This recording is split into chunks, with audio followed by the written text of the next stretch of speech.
I have a very clear recollection that in December that I had just an amazing month. There was like 30 closings, just boom, boom, December boom, of boom, 05 boom. was that? I believe it was like December Yeah, of 05, yeah. right? And you're just nailing out closings, and you're living that great life, and you're Yep. paying off your student lones, Yep.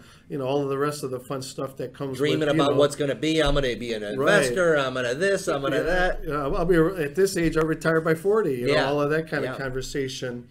And then in early January, I remember very, very clearly being at a closing table and, having explained the documents. And in those days, everybody went to the closing still.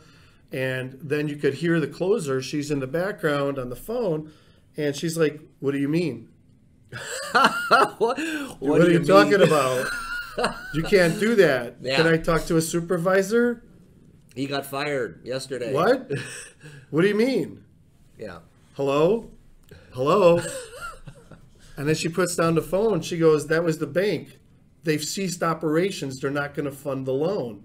They've gone out of business."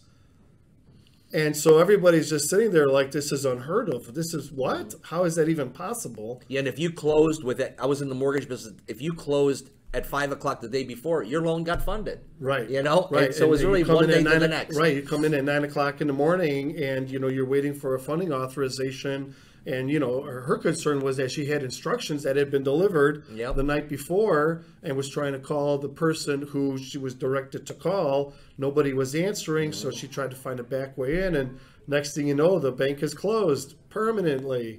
So that was interesting. Yeah, and then the slide happened. And then a series of cancellations of contracts came in after that because the lenders were going out of business. And then, people were freaking out about, everything else. And, so it's like from one minute you're doing great to the next minute, you see the tumbleweeds coming into the office versus real estate contracts.